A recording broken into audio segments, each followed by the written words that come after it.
Glória a Jesus. Permaneçam de pé. Paz do Senhor Jesus. Gênesis capítulo 26.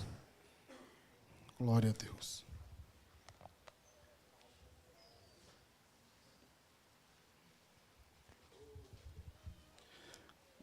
Gênesis 26, verso de número 25. Desde já eu quero louvar a Deus por essa oportunidade. Nós recebemos essa oportunidade domingo passado. O pastor nos fez o convite. E nós vamos trabalhar sobre a vida de Isaac. Eu quero comunicar aos irmãos que nós fazemos um trabalho de ministrar as lições de escola bíblica dominical. Nós temos um canal ali no YouTube e nós ministramos as lições da editora CPAD, da classe de adultos. E esse trimestre está tratando justamente sobre os patriarcas. E está trabalhando a vida de Isaac. Então, esta semana nós ministramos esta lição, estudamos esta passagem, e que tem muitas coisas para nos ensinar aqui.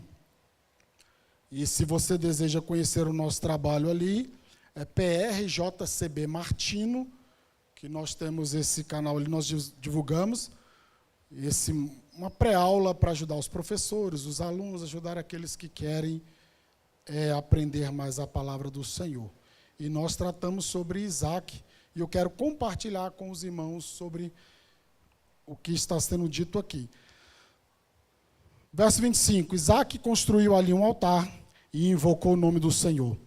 Armou acampamento naquele local e seus servos cavaram outro poço. Pode se assentar em nome de Jesus. Meus amados irmãos, nós sabemos que Isaac agora ele está dando sequência ao projeto que Deus começou com Abraão. Deus fez uma promessa com Abraão, e essa promessa se confirmaria em Isaac e em Jacó. Nós sabemos que Deus, Ele faz promessas, Deus, Ele nos chama, Deus, Ele nos tira de uma condição, como foi dito pelo nosso irmão aqui. Só que nós precisamos aprender algumas coisas. Deus, Ele nos chama, mas não significa que nós estamos isentos de passar por situações. Pelo contrário, nós iremos passar por situações. Isaac, com 40 anos, ele se casa com Rebeca e chega agora esta experiência, esta oportunidade na sua vida. Ele aprendeu com seu pai que quando houve fome na terra, ele vai com seu pai até a cidade do Egito. O Egito, o berço da prosperidade, Rio Nilo, ali muito bom para a agricultura, sempre tinha momentos e momentos de seca nessas regiões, e as pessoas partiam para o Egito em busca de alimento. Só que com Abraão foi de um jeito, com Isaac foi de outro jeito.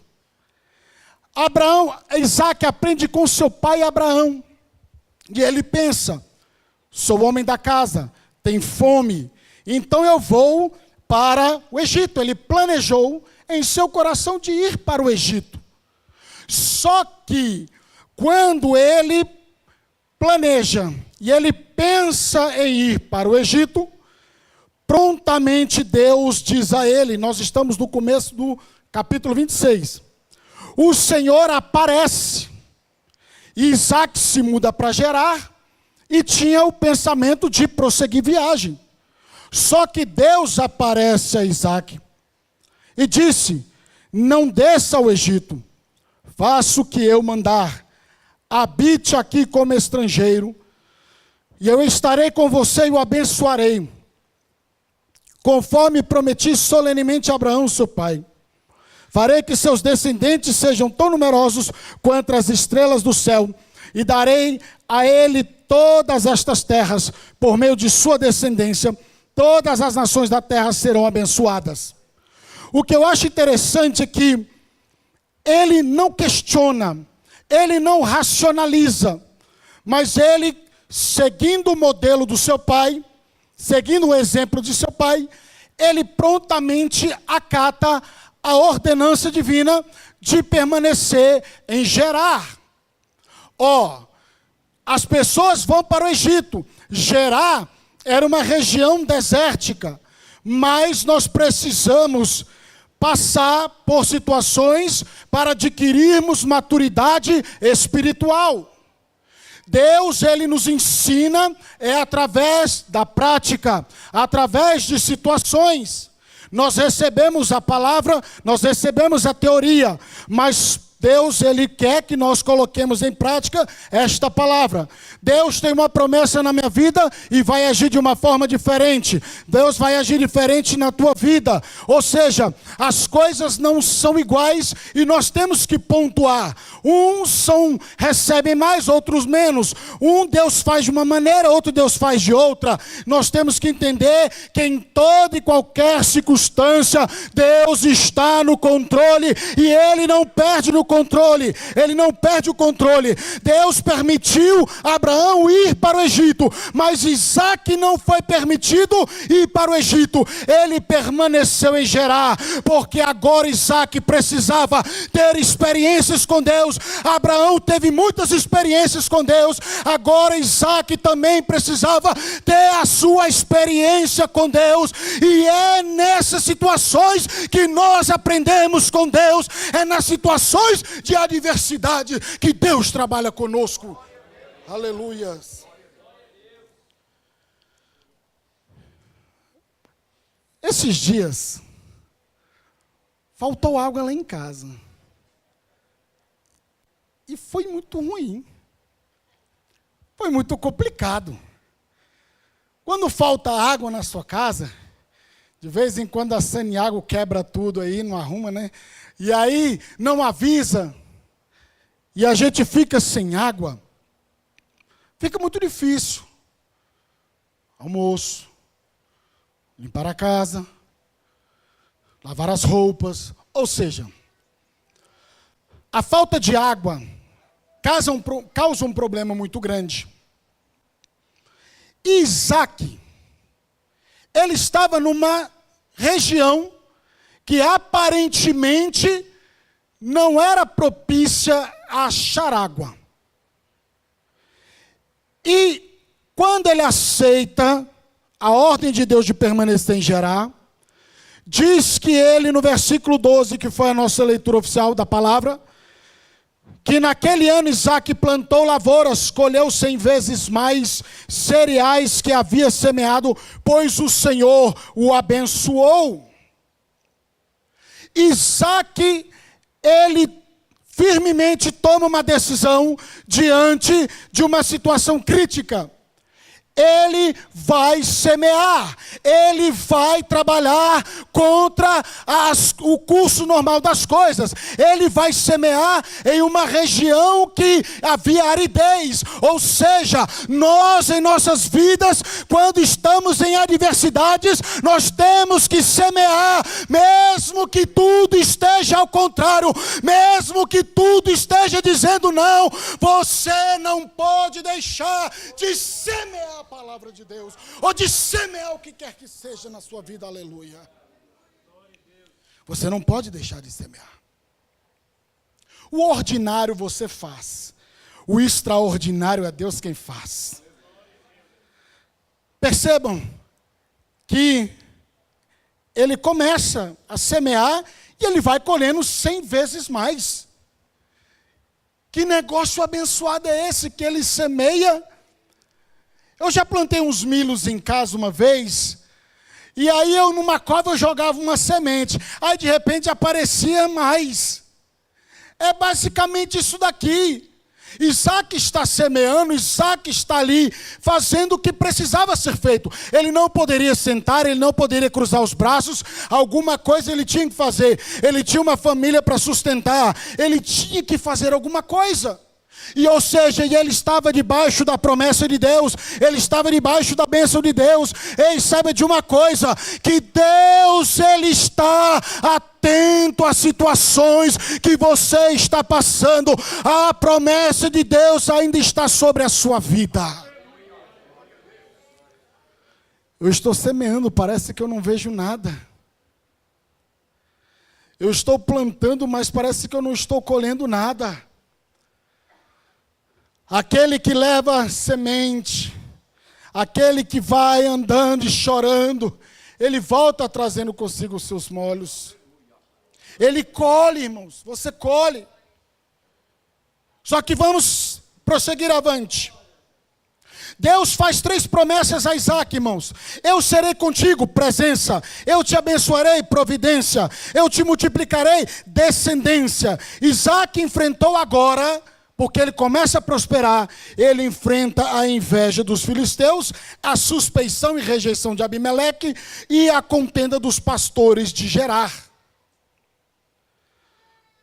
Aprenda uma coisa. A inveja, o que é a inveja? Um conceito bem fácil que eu aprendi e eu compartilho com vocês. Aquilo que você tem, o invejoso age assim. Aquilo que você tem não deveria ser seu, e o que você tem deveria ser meu, e você, em hipótese alguma, poderia ter. É isso que o invejoso pensa, ele age. Aquilo que você tem não deveria ser seu, em hipótese alguma, e deveria ser dele. Mas só que a Bíblia fala que a inveja é a podridão dos ossos. E isso é algo muito terrível. E os filisteus, eles começaram a invejar, ao invés de se unir com Isaac, ou seja, vamos compartilhar dos poços, vamos aqui, e tudo não, esses homens, eles simplesmente invejam. E uma coisa interessante que me vem à memória aqui desse texto, é que antes de Isaac começar a cavar poços, ele primeiro vai desentulhar os poços que seu pai Abraão havia cavado, e após a morte de Abraão, os filisteus entulharam os poços. O que eu aprendo com Isaac aqui? Que antes de começar a fazer algo novo, ele vai às origens, ele resgata e restaura a herança espiritual do seu pai, porque os poços que seu pai havia cavado ainda tinha água, mas estavam entulhados. Ou seja, nós precisamos da nossa caminhada para sairmos da seca a poços abundantes. Nós não podemos esquecer as nossas origens, nós não podemos esquecer de onde Deus nos tirou, daquilo que Deus fez em nossas vidas. Primeiro ele vai desentulhar poços,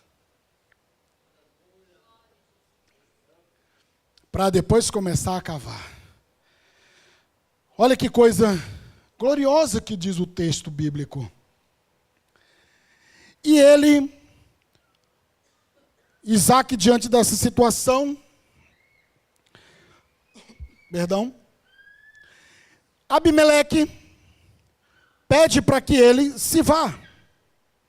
Pede para que ele vá embora. Ele começa a prosperar.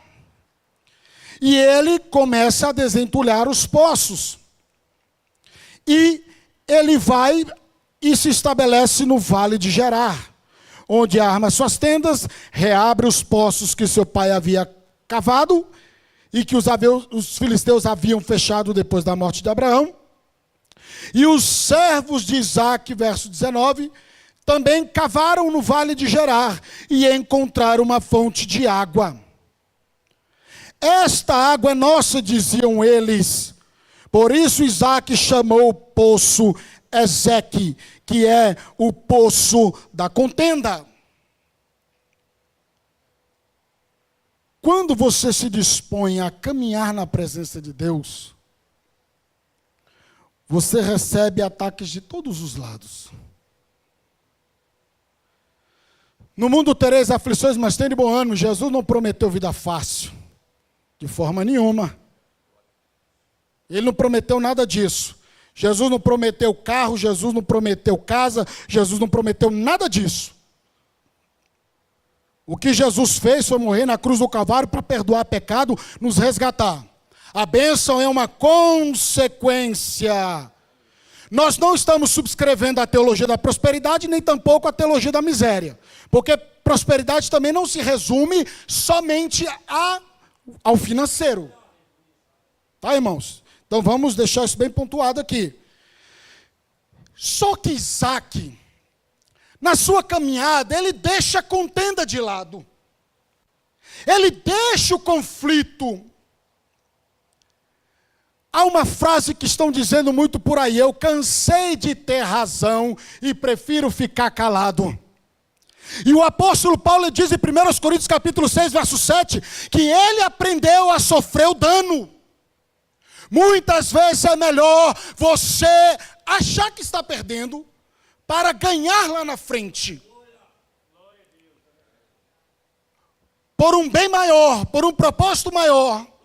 É necessário que você renuncie certas situações, certas coisas. Não queira ser o dono da verdade de tudo quanto há. Ou seja, continue a sua caminhada, porque desta sequidão, Deus está conduzindo sua vida para poços abundantes. Então deixa a contenda de lado. Deixa o conflito. E o primeiro poço simboliza o início das oposições quando surgem. Eu conheci um cidadão que, quando ele se converteu, aí depois ele começou a passar muita luta, né? Quando eu estava na religião tal, eu não tinha nada desses negócios. Essas coisas não aconteciam comigo, não. Poxa, eu estou orando, quanto mais eu oro, mais coisa está acontecendo. Mas é assim mesmo. Se você está orando, você está no caminho certo. Porque Deus não perde o controle. Guarde isso no seu coração. Mas o tempo de Deus não é o nosso tempo. Eu estou aqui baseado em um tempo cronológico. Mas Deus, Ele não lida com isso. Deus não existe passado, nem presente, nem futuro. Para Deus é ser presente. Deus nunca vai ser pego de surpresa. De forma alguma. Olha só, verdades espirituais de Ezequiel. Toda promessa traz resistência. Prosperidade espiritual incomoda ambientes carnais. A bênção de Deus desperta oposição invisível e visível. Os filisteus não discutiam porque o poço era pequeno, mas porque a presença da água representava o quê? Vida, sobrevivência, prosperidade e futuro. Louvado seja o nome do Senhor. Ei, quando Deus começa a fazer a diferença na tua vida começa a fluir rios de água viva, da tua vida começa a fluir coisas boas da parte de Deus. Tem uns que vão querer, e tem outros que vão se invejar e vão se... Espiritualmente, a água aponta para a presença de Deus, mover do Espírito, renovação espiritual. João 7,38, do seu interior fluirão rios de água viva. O inimigo sempre tentará disputar aquilo que produz vida espiritual. Dando prosseguimento. Infelizmente, muitos crentes vivem em Ezequiel. O primeiro poço nos ensina que nem toda luta significa ausência de Deus. Pelo contrário, frequentemente as maiores contendas surgem exatamente onde existe promessa divina. E tem o quê? Conflitos familiares, perseguições, críticas, oposições ministeriais e ataques emocionais. Isso é o primeiro poço, Ezequiel. Você está parado em Ezequiel ou você está deixando Ezequiel de lado e continuando a sua caminhada? Faça uma análise. Depois Voltando ao texto de Gênesis, que nós estamos trabalhando, verso 24, 21, eu ainda estou acostumando com essa Bíblia aqui. Em seguida, os homens de Isaque cavaram outro poço, mas novamente houve conflito por causa dele. Por isso Isaque o chamou de Sitna. Ele não parou, ele continuou e ele foi cavar outro poço. Ele não ficou sentado, se lamentando, se lamuriando. Não, ele foi atrás de um outro poço. Porque ele já tinha adquirido a expertise, a experiência de como cavar poço e como desentulhar poço e achar água. Porque Deus era sobre a vida dele. Só que Sitna, a coisa rocha mais um pouco. E diz que Isaque abandona esse poço e manda cavar outro mais adiante. Ele também deixou Sitna para trás. Inimizade, resistência, perseguição, Sitna, poço da inimizade. Então cavaram outro poço e também contenderam com ele. Por isso chamou o nome Sitna. Sitna significa acusação, inimizade, hostilidade, perseguição intencional. Isso revela um princípio profundo. Batalhas que deixam de ser naturais e tornam-se espirituais. Aqui a oposição se intensifica. Não era mais uma disputa territorial.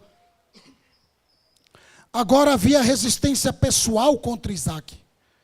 E olha que interessante, a palavra Sitna possui ligação com a ideia de Satanás como adversário e acusador. Dizem os estudiosos que esta raiz dessa palavra tem a ver com Satanás. Eu acho que eu já falei aqui uma certa feita, não sei se foi um culto de domingo, que o nosso pai, ele deixou um apartamento na cidade de Florianópolis. E por muitos anos, e até hoje, meu irmão tem uma procuração. Meu irmão já morou, já locou, sublocou, já reformou. Para a justiça, ele preenche os requisitos do uso capião. E o processo de inventário do nosso pai já tem 12 anos. 12 anos. Minha mãe vira para mim e fala: meu filho, o seu irmão não tem nada. E meu irmão é servidor público, viu, irmãos? O seu irmão não tem nada. Você está na igreja. Nem concursado eu era. Eu vivia pela fé, eu vivia só com a prebenda da igreja, um salário mínimo. Minha mãe falou: meu filho, você tem sua família, você tem sua casa, você está na igreja, faça por mim. Minha mãe não é parte no processo, tá? Meu pai é de outro relacionamento também. Eu viro para ela e falo: mãe, porque você está me pedindo, eu não vou me manifestar no processo. Vou deixar para lá, porque a senhora está me pedindo. E um apartamento em Florianópolis dá para a gente conseguir uma coisa melhor no DF, que a gente está, né, pensando em até um dia, quem sabe, não sei, mas Deus sabe, de comprar um imóvel no DF. Daria para ajudar bastante, né? Só que eu não me manifestei, mas eu fui orar. E eu falei: Deus, está nas tuas mãos. Seja feita a tua vontade. Eu não quero nada além do que é meu. Eu não brigo no processo em hora nenhuma. Nem no de inventário, nem no de prestação de contas, quando meu pai ficou doente. Em processo nenhum eu briguei de forma alguma. Sabe o que aconteceu? De repente o processo sobe para a Justiça Federal, TRF 4ª Região. Eu falei: uai, o que a União tem a ver com esse processo? E o processo foi correndo, foi correndo, foi correndo, foi correndo. Um dia eu resolvo entrar no TRF. Está lá a decisão do Ministério Público e do juiz, dando a causa perdida, porque o imóvel está em área da Marinha, e imóveis que estão em área da União não são passíveis de uso capião. O imóvel agora volta para o inventário, ou seja, quem tentará acusação contra os escolhidos de Deus, pois é Deus quem o justifica.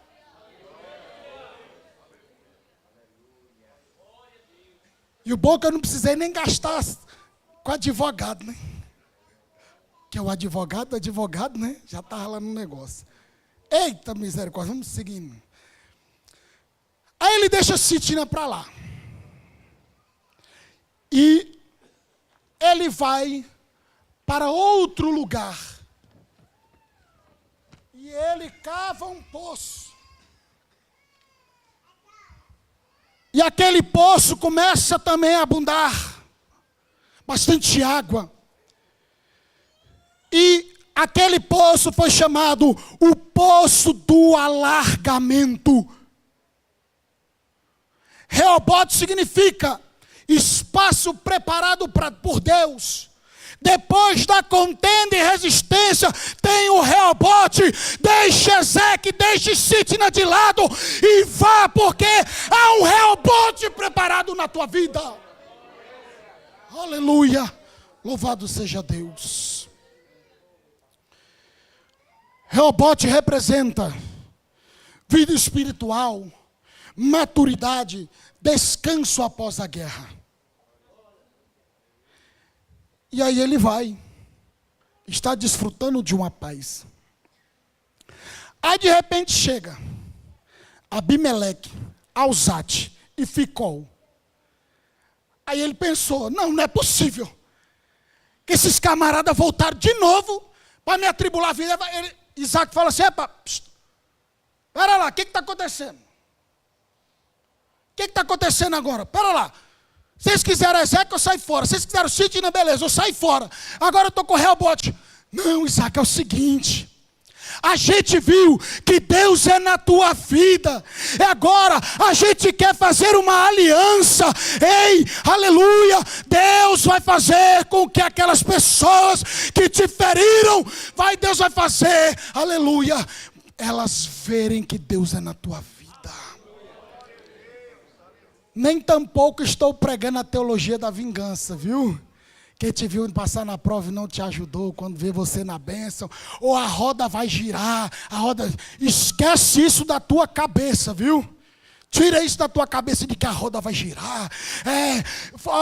Diz aí que eu estou de pé, que eu não morri. Não é assim que o evangelho funciona, não. Não é assim que funciona. Sabe por que Deus permite essas situações? Ser abençoado por tabela, mas é para que o nome dele seja glorificado. Eles selam a paz. E agora Isaac, ele vai e chega até onde o pastor André pregou domingo passado, Berseba. E o que ele faz em Berseba?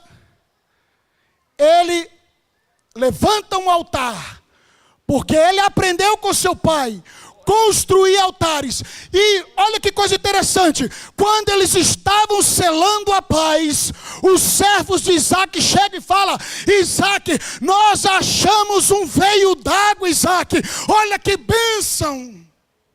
Quando você sela a paz, Deus traz a bênção sobre a sua vida. Aleluia, louvado seja o nome do Senhor. Mas para isso, é necessário nós entendermos que a bênção divina não elimina oposição. Perseverança faz parte da promessa. Deus dirige o crente até o lugar certo. E Romanos capítulo 5, verso 3 a 5. E com estes versos eu encerro a minha fala. diz: olha o propósito. E também nos alegramos dos sofrimentos, pois sabemos que os sofrimentos produzem a paciência. A paciência traz a quê? A aprovação de Deus. E essa aprovação cria a esperança. Essa esperança não nos deixa decepcionados, pois Deus derramou o seu amor em nosso coração por meio do Espírito Santo que Ele nos deu. Depois de Ezeque, Sitna, tem Reobote e tem Berseba na sua vida. Que Deus em Cristo vos abençoe, pastor.